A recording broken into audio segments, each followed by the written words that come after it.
আমি রাজনীতি করতে আসি নাই, এখানে আমি রাজনীতি করতে আসি নাই।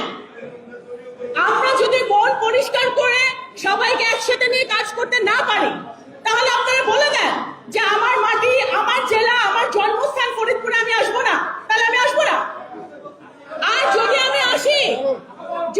আসি আমি আমার নির্বাচনী এলাকায় অনেকে আপনাদের সদর থেকে ওখানে আমার নির্বাচনী এলাকায় ঢোকা হয়, কিন্তু আমি তো কখনো কিছু বলি না।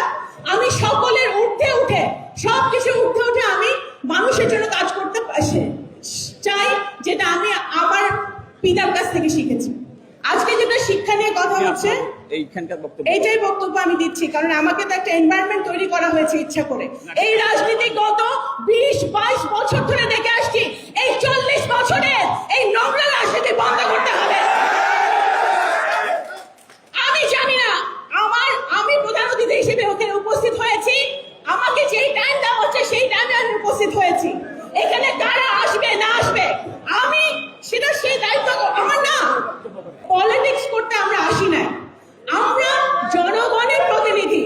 জনগণের প্রতিনিধিরা যদি এই ধরনের আচরণ করে, তাহলে জনগণ কি শিখবে?